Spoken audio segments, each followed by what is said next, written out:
Edit audio. I've spent pretty much all of my adult life not ever appreciating my wins.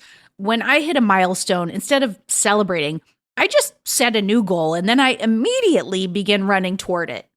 I lost 50 pounds, then I longed for 60. I booked a commercial only to wish for a TV show. Then I booked a TV show and I immediately panicked about when I'd get another one. I got funding for a podcast I was working on. I got the news when I was in the bathroom. I know this is too much information, but I'm sharing it anyway. But by the time that I had walked from my bathroom to the kitchen in our tiny little apartment, I had already set up in my head that if I didn't make the project profitable in a year, I was doomed. Look, I love the drive. I am proud of the striving, but I am also tired of feeling like I haven't arrived, and maybe I never will. Hello, everyone. I'm Robin Hopkins, and this is Well Adjusting, where I talk to people about life stuff, but not in an NPR way. It's more like we're at the bar, having cocktails, getting into your business sort of way. It's giving drunk NPR. Oh, and producer Steph is here too. Hello. Today we chat, well, moving the goalposts. Hi, friends. It's me, Robin. Today, we are talking to Michał about a topic that is near and dear to my heart. When you never let yourself succeed, because as soon as you achieve a goal, you create a new one that's just as important and needs to be completed immediately. Michał is right in the middle of trying to see if there's a kinder, gentler way for him to work towards life objectives and trying to unpack where the incessant drive comes from. I'm not going to lie, I'm curious if we can get there too. Okay, one more thing before we get to the chat. Just a quick reminder that we are always looking for new guests. So if you've got a problem that you want to pick apart with me and producer Steph, just drop us an email at hello@editaud.io, or, you can DM me on any of those social platforms at RealRobHops. Okay, let's get to our chat. My name is Michał Kasprzyk, and I'm a podcast producer. I'm too ambitious, I guess. Or maybe not too ambitious. I mean, there's nothing wrong with being ambitious, but problem is that I think I compare myself too much to other people, and therefore I think I could be further in life, and I could have done so much stuff that I see some other people doing, and I had the same ideas, but I haven't done them. Yeah. And they did it already. And it's so awesome. I wish I did these things in the past. Yeah. You're not alone in this room of ambitious people. I speak for producer Steph as well. But let's break it down a little bit more. Like, tell us, I mean, you're a producer, so you're successful. You have a career. Things are moving. What I want to know is it a longing for wanting to be over there, the glorious over there that we never actually get to? Or is it about just you have 100 million things that you want to be doing and not all the time in the world? I think it's a bit of everything, basically, because first off, you said I'm successful. Well, I am, but... Here we go. I see how much more successful I could be. Sure. That's one thing. And one more thing that I think Ira Glass very nicely said is the thing about the gap. He said that basically whenever you start doing something, you have a taste that is far greater than your skills. Sure. And I think in everything that I'm doing, my taste is far better than my skills actually are. And although I'm aiming to have a balance between these two, yeah, the thing is that I constantly know that I could do more and more and more. So this taste level changes constantly. Even though my skills try to catch up, the taste runs away all the time. And it's never ending. We talk about it as moving the goalposts. Like you get to the goal and then you move it 10 yards back. And then but the person who's moving the goalpost is you. It's not the refs of the game or the coaches. It's 100% you, or in this case, me and Steph, Because it is all relative. We could always be doing more. It's like if you're a painter and you're looking at a painting that you're doing, at some point you got to call it. You have to say, I'm calling this done. Because you could always be tinkering and bettering and whatever. But like, how much of your energy are you spending either worrying or thinking about the things you haven't done versus doing? Like, does that take up a lot of mental space for you? That's the thing. It doesn't take up that much of my mental space because I'm constantly learning and learning and learning. But that doesn't help because the more I learn, the more I know that I don't know. Right. So I guess what I'm asking about the question is maybe not how much time it's taking up, but what is the toll it's taking on you? Because I think you sound like, I keep saying it, but exactly like me and Steph. And it's this idea of just like go, go, go, go, go, go, go. But why I'm trying to work on this exact thing is because of the toll it takes on me mentally. That space is a horrible space for me to be in because it's like I'm beating myself up. I don't think I'm more productive when I'm in that space. I don't think I'm at my best work-wise when I'm in that space because I'm too busy. Like I'm already starting off in a deficit emotionally. So I'm curious how that is for you. So it's both positive and negative. It's positive because it keeps me going and I like it. I like learning stuff. It's a wonderful feeling. But then I see that I cannot really achieve what I set out to achieve because the goalpost or the taste constantly changes. And this is frustrating. And this sometimes makes me, it's my will that I do it. I sometimes work too much. I sometimes worry about this too much. I obviously try to work on that approach and I try not to worry, but saying not to worry is does ridiculous, not work. Basically. Yeah, it does not work. Yeah. And at times it skews towards being more positive and sometimes it's more negative and it takes much more toll on me. It's the worst when it accumulates with some other problems. So I'd rather work on it when I'm at my high rather than when I'm at my low. You know what's interesting though is even how you're approaching the problem is like trying to maximize the efficiency on on approaching the problem. And I think that one of the things that's interesting is like you really point out it is a positive and a negative. It's the thing that drives us. It's the thing that makes us strive for more and probably accomplish more than many folks, but there's a toll. And I always think of it as like a balance issue. Like, could my life be more balanced? And I think that there's a real necessity to look at it and say, I can see the negatives and I want to address them. Because if you're talking about it and saying like I start the sentence exactly the same way, like it's a good thing. Look at all the good things I've got. My voice is up here in this register. But it's like if my voice and my shoulders are up here, then the likelihood is that I'm just rationalizing some behavior that's not good for myself. And I wonder what you think about like all that soup I just said. And I know I said a lot. Apologies.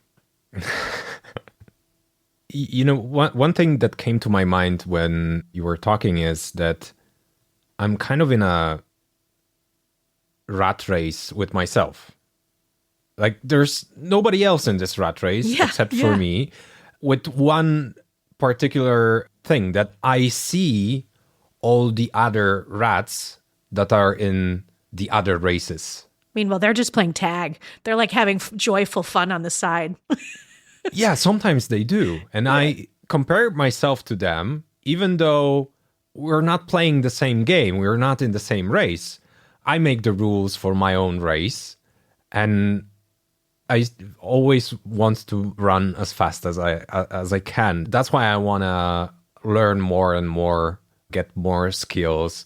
And, nobody else tells me to. Nobody else demands that I have a skill that I don't have. It didn't happen that somebody said that, yeah, you're not a podcasting expert. You're just some dude that says that he knows podcasting. Yeah. Nobody ever said that. And I'm pretty confident in myself if it comes to, podcast production. But at the same time, I know I can do more. I know I should do more. And this rat race never ends. Well, what's so interesting is like you said it so perfectly. You're in a race by yourself. And when you're in a race by yourself, you can't ever win. You're not competing against anybody. There is no win. There is no goalpost. There's no end. And for me, it's it's everything that comes after.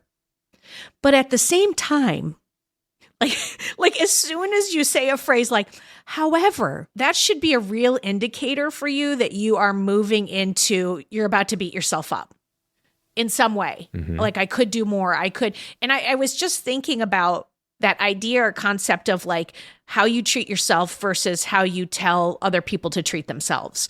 So I'm wondering if there's something in that space of like the moment of understanding, like the however, like that word or trigger that you know that like, oh, I'm about to not say some nice things, and then see if you can reframe in real time the part that's like the thing I could be doing more. Like, again, I'm working on it too, but I'm curious what you think about that.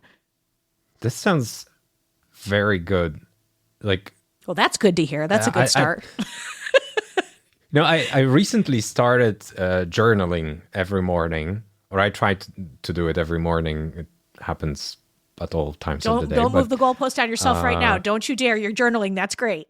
And this seems like a question I could ask myself in a journal. And this tactic could be useful to actually put myself at ease. I think that like rationally, I understand that I shouldn't put myself in this rat race. But at the same time, I think I'm not convinced of how I present it to myself. Well, because you have all this evidence that shows that being in the rat race, you've succeeded. And I'd be interested to hear also like where it comes from out of your childhood, because like mine comes out of like I grew up in chaos and the bottom dropped out and we had no money.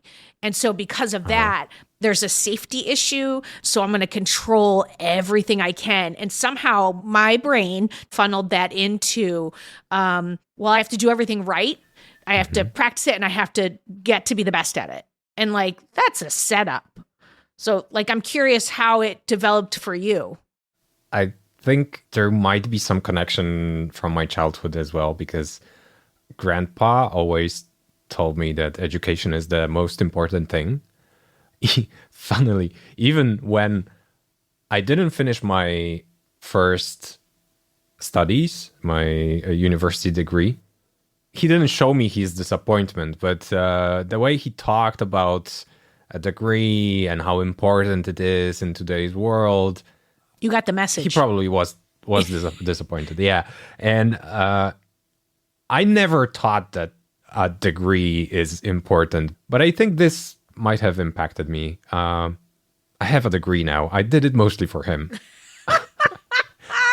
I mean, I convinced myself that I'm doing it for myself because I started a career in marketing and I started a marketing degree.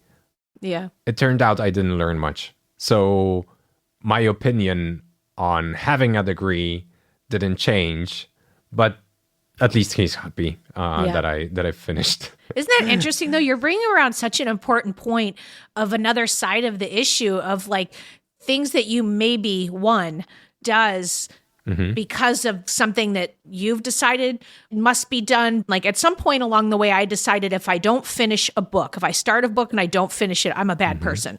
For the longest time, I was finishing every single book, whether I hated it or loved it. And then finally I was like, what are you doing? You don't like this book. And I finally gave myself permission to just start a different book. But all the things I've made things mean that I'm doing for some outside factor. And like you finished a whole unnecessary degree in your life for an outside factor. True. Is there a way in your journaling, in your exploring the stuff, to think about a couple of like tentpole type questions of, do I really want to be doing this thing? Am I doing this because I want to learn about this? Am I doing this because I will feel somehow more complete? Is it necessary that I do this? And it's really strange advice or like a question to even be posing because I'm almost suggesting doing less. But what I'm really trying to get to is finding the joy in the things that you're doing that are outside of and like letting the work that you're doing be enough and finding the joy in the work. Because what I know is the result of my over there-ness or like the shifting the goalpost is that I don't enjoy the things I get to that were goals. Like I've had people, Steph included, and other people, multiple people say to me, if you were where you are today last year, you'd be really proud. Why are you not? And I'm always like, because I moved the goalposts. And then when I get to the thing, there's no joy in it or I'm not fulfilled, and I wonder if there's a way to explore that for you. Well, one thing is that I actually enjoy learning. I just think that I try to do it too fast, or maybe the pace is okay, but I feel that I could be doing it faster. But other thing that comes to my mind is to actually sometimes write down some specific goals. I mean, I have some goals written down, but to have more of them written down so that when I actually reach them before I move the post, I can, for example, celebrate. Yes. Because this could mean, first of all, good job and recognizing in front of myself that I did a good job, that I've actually done it. I've achieved it. Yeah. I've done the thing that I set out to do. And now I'm doing another thing. It's not the same thing that moved. No, it's another thing. So kind of rewiring the way that I think about it could also work, I think. I don't know. I'm actually excited to check it. Yeah. I'm wondering, you said specifically that, let's say you're learning a new subject, right?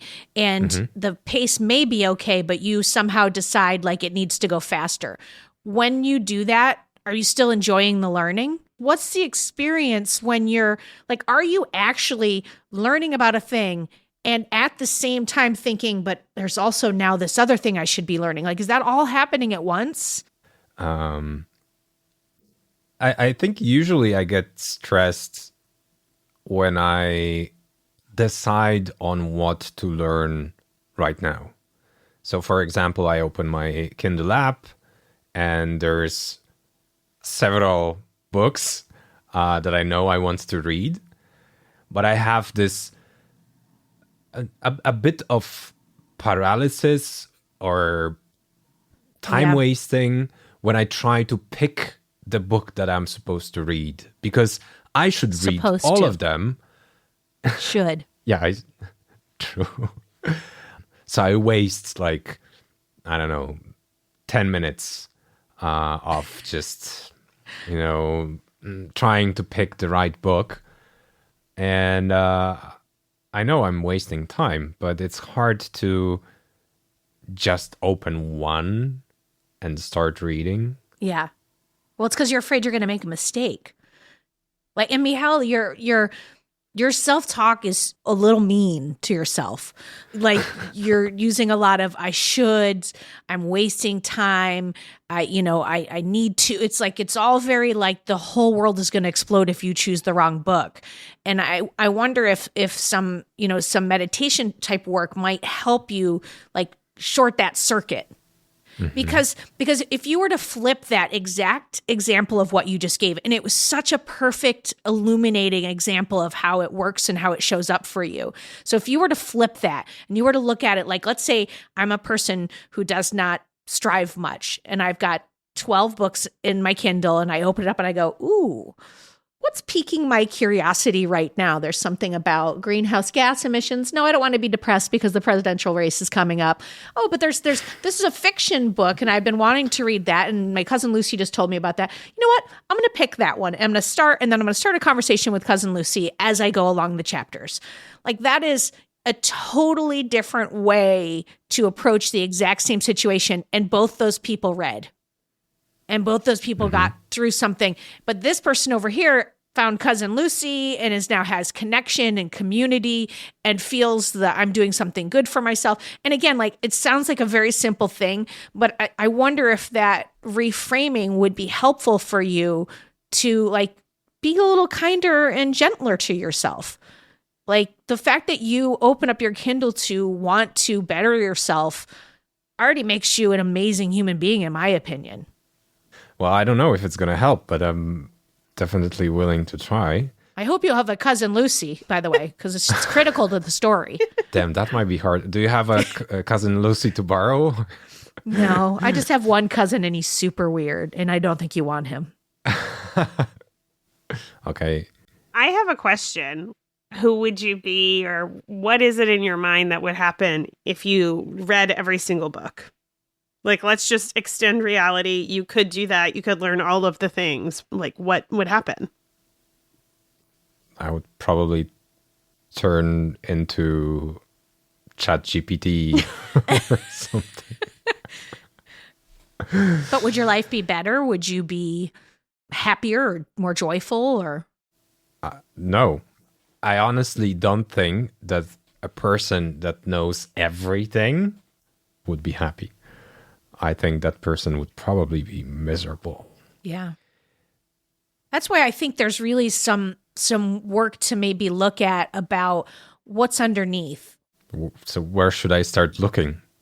Well, I think the journaling's a really great place to start, because I think if you can start asking yourself questions, like whenever you can interrupt the cycle, like start with these really specific examples, like picking up a book and say to yourself, what am I doing here right now? Why am I doing this? And start journaling. And I think meditation would be a great place to start. Any place that has you start to think a little bit about, well, have I always done this? And did my parents do this?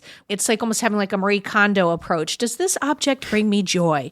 You know, does like, and looking for those moments, looking for those triggers of, oh, I'm doing it. I'm doing that thing right now. I'm like, how often do you use the word should? Like I use the word should all the time. I know I should be meditating, but like who said? So really critically slowing down in those moments and using whatever tools help you slow down so you can honestly evaluate. Like, I don't know, I'd go out and ask my really close friends. Like I could go to Steph tomorrow about a thing with my kids and be like, am I doing this because of like my childhood crap? Or like, can you see? And I know that she would give me a straight opinion that's like, you do look really bunched up in this way. And it doesn't seem like you're being kind of rational right now. So I think like finding the people in your life that you can also go, am I doing the thing? Am I doing the thing? And a good friend will be like, you're doing the thing. True. Yeah, I think my wife could help me with that. Right? I should say the word should less. I could say the word should less. Or I would like to. To say the word should less. Because I do think language matters. The words that they're True. a clue for how we're treating ourselves. Some of it's habit. True. That's true. But it's a lot. What do you think right now? Because we did say a lot. I said a lot. Well, it makes so much sense. So I have to work on reframing how I think about stuff, finding some mechanisms in form of a friend or something that could help me point out when I'm doing the thing. Yeah. It's big though. It's a very big thing. It's a default setting. Yeah. You know, we were talking about like having a list of goals so that you could recognize when you reach the goal and celebrate, which like I'm super a huge fan of like celebrating wins and recognizing when you get to them. But I'm going to just like tell like a very quick story. When I was a teenager, I used to, instead of making New Year's resolutions, write a list every year of like 100 things that I wanted to do. And when I first started writing the list, it was 10 things. And the 10 things were all like goal oriented and very like obvious to figure out. So like, yeah, I wanted to get like an A in math, or I wanted to, run a 10K or whatever it was. And then as it went on, I started getting more and more things on the list, and I'm who I am. So I will always do the things on the list, and I would do that no matter what. But I never felt better or good about them, even if I celebrated like getting an A+ or whatever it was. And so I completely stopped, which I don't think was healthy either. Like that's like the all or nothing, right? It's like having no goals and then like having too many or something.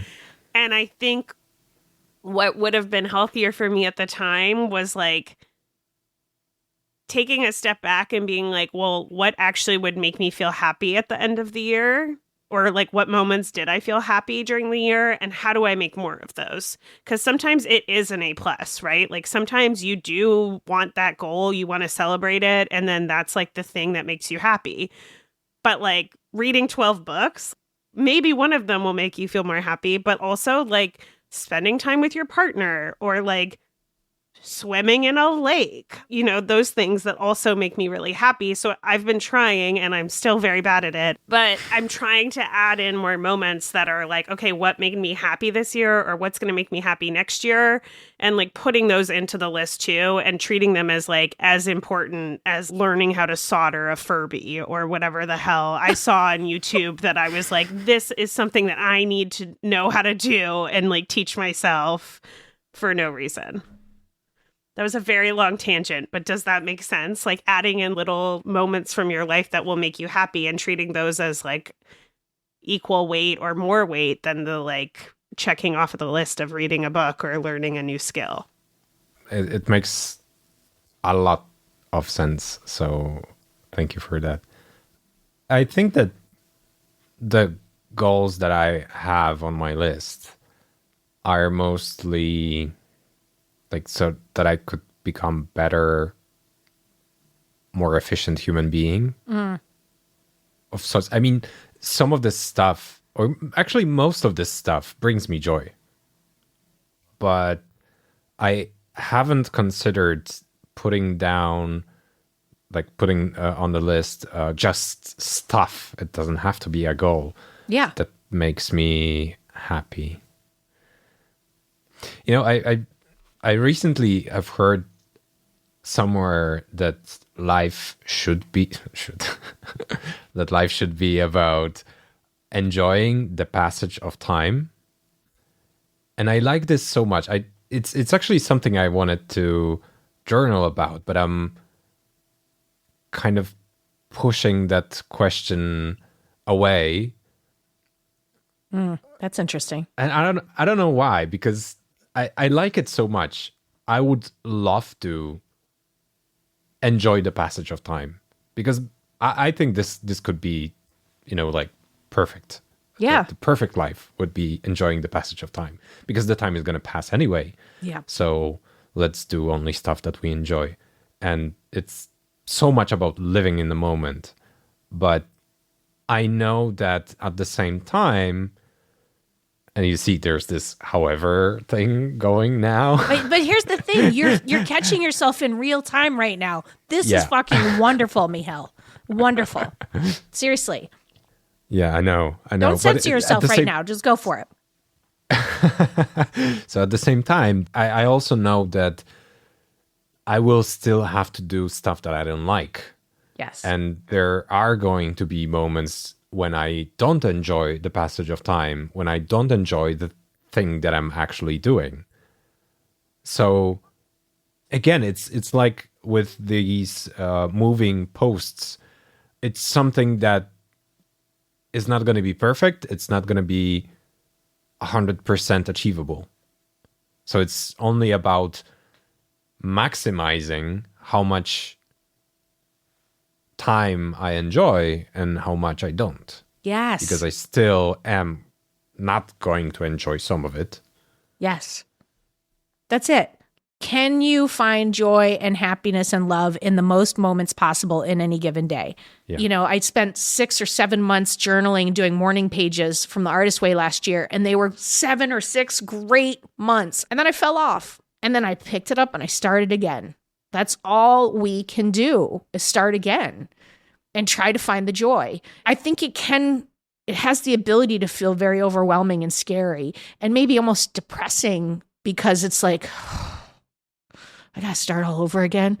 But it's like, that's where the good is for me. So I just keep starting over. And that's, again, why I keep thinking of mindfulness. That's the whole practice of meditation, is bring yourself back to the current moment. As if that's simple. Yeah, I tried to start meditating many times. It's so hard.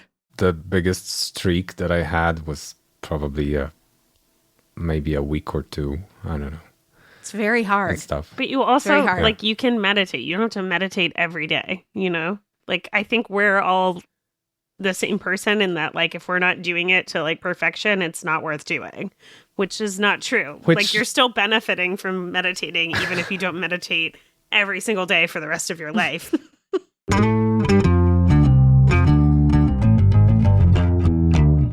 Robin asked you, like, what you thought about everything that we've said, but I want to ask you, how do you feel about everything that we've talked about? Well, that's a hard question to answer right away.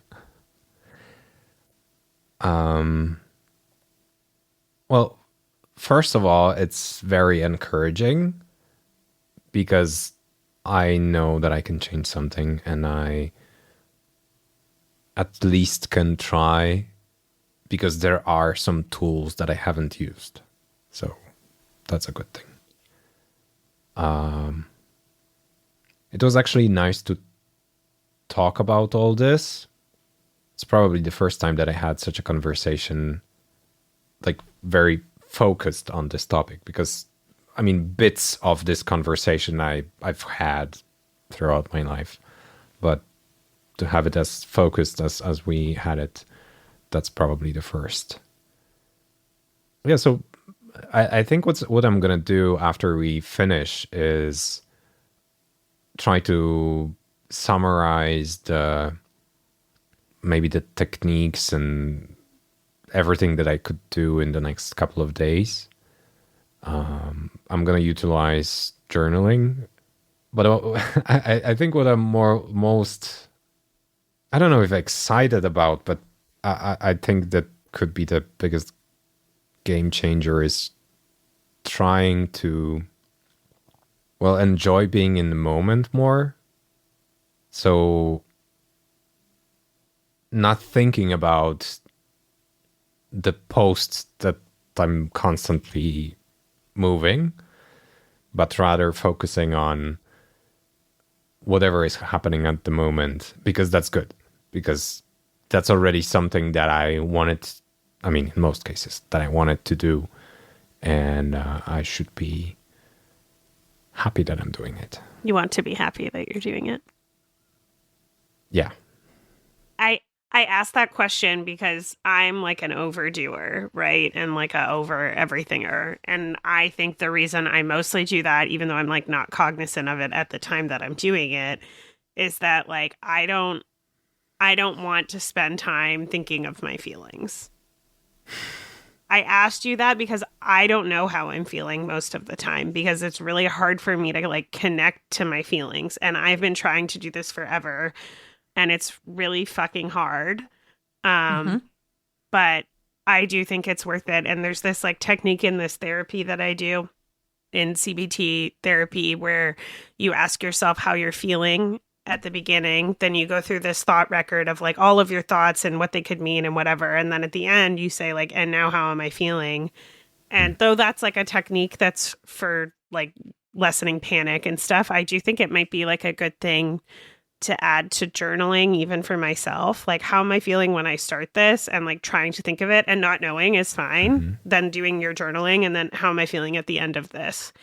And I think that's almost like meditation, you know, like where you're just taking a moment each day to like check in with yourself and be like, do I have feelings? Which like obviously you do, but like, can you connect to them? You know, like I can't always. So I'm going to try that, and maybe you would want to too.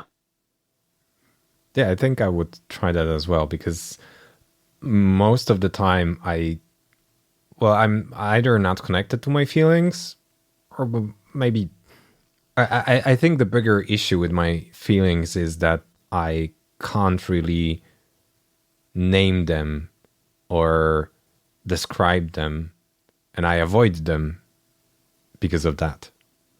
So if I can really call out that I'm feeling this or that, that would make it easier to also cope with the rat race.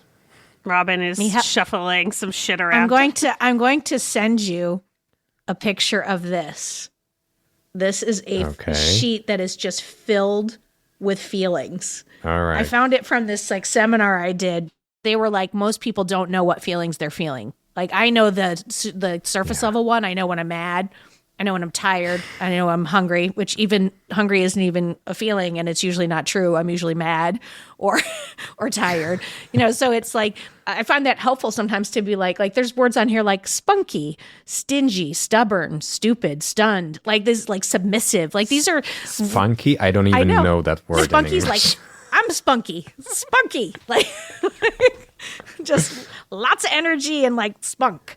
Okay. But like, I think that's an interesting thing to just to look at that. And like everything that you said about how you're feeling to me sounds lovely.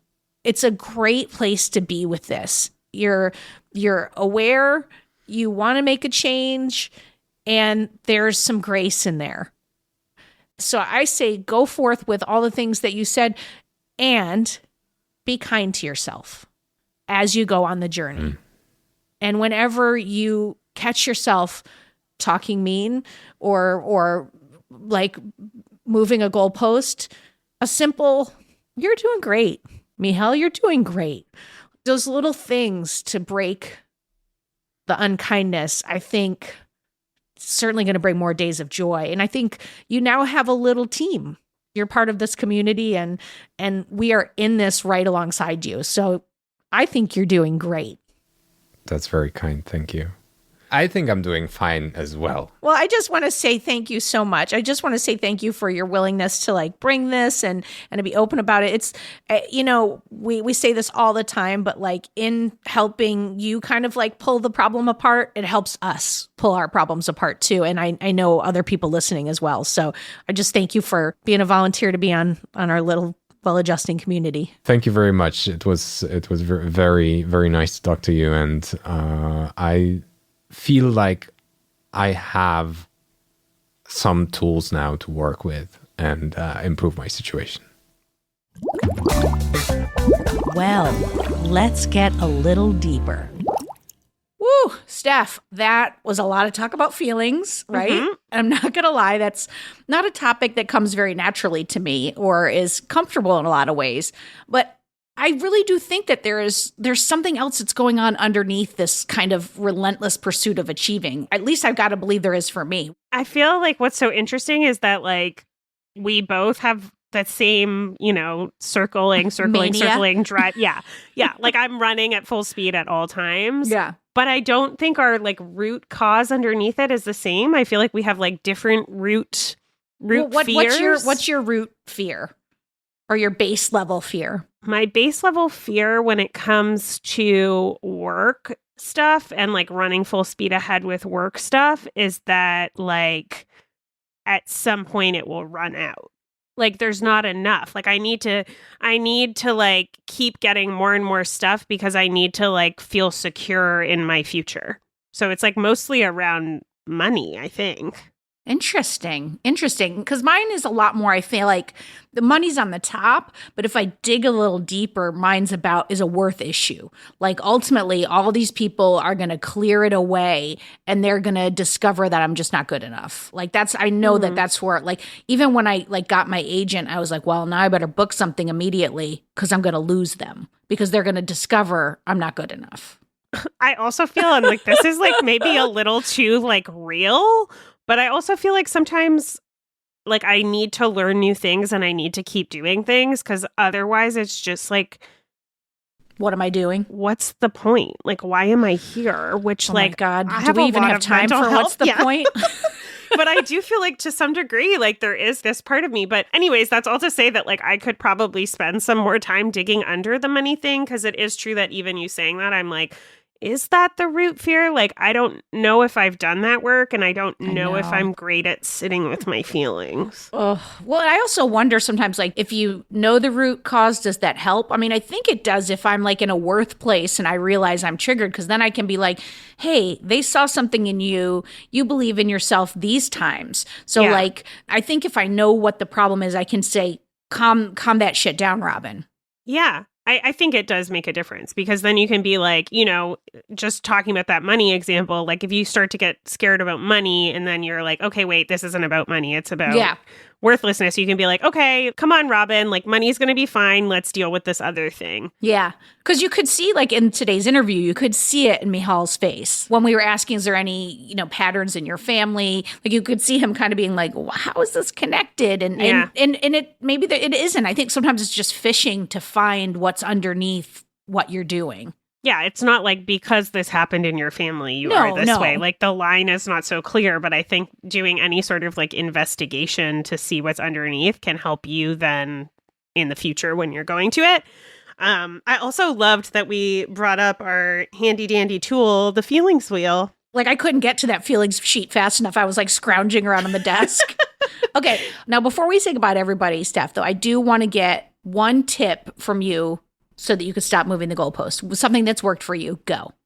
Mine, and I say this, I feel like on so many episodes, mine has been the sticky note. So just like doing, I mean, honestly, this is like so this week, but I have a sticky note at my front door right now because I have OCD, and some of OCD comes with like obsessively checking things and doing things around the house. But with OCD, like our conversation right now with money, like it's never about the checking the thing, you know, that's never the actual thing. So I have a sticky note on my door right now because often when I leave the house, I'm like, well, I should have checked this. I should have done this. I should have done this. That says like, it's not about checking those things. It's about this.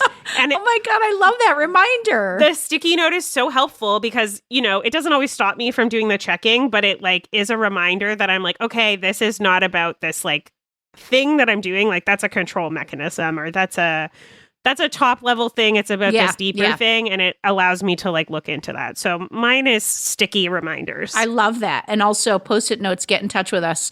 You'd be a great sponsor. My tip is to think back to where I was a year previous and how all the things that I have, like I would be thrilled to have. And that triggers in me like, oh, it's not about the things. Like that sets such off like a good little answer. I need to do that. Yeah. Okay. All right. I was like, I don't think that's as good as your sticky notes. So look at this. No, I think that's really good. I'm like, I want to do that. I should do that. So I'm going to add your tip to my tip list. Okay. I love it. Well, I mean, I think the thing we both know, tip lists or not, is that we're probably not going to solve this today. But I think that there's always something good about just kind of being aware, because that awareness is the first step, or at least that's what therapists, highly trained people keep telling us. And I think it's always nice when we have conversations with people that, you know, share similar struggles as us. It does make you feel less alone. Yeah, I'm less alone. And also I have a new tip to try out to see if I discover something new. Lovely. Well, folks, that is it for another episode of Well Adjusting. And I want to say thanks to Michał for sitting down with us and for just, you know, really being willing to go there and chat about this topic. It's not easy and it's not always comfortable, but I think we just discovered it's good for all of us. For more Robin, and you may need that, you probably don't need it, but like if you do, you can follow me at Real Rob Hops on all the platforms, all the socials, as the kids today say. Well Adjusting is an Edit Audio original series. It's exec produced by Steph Colburn and Robin Hopkins. Our producer and editor is Maria Passingham, and our production manager is Kathleen Speckert. Thank you to the entire Edit Audio team and to you for listening.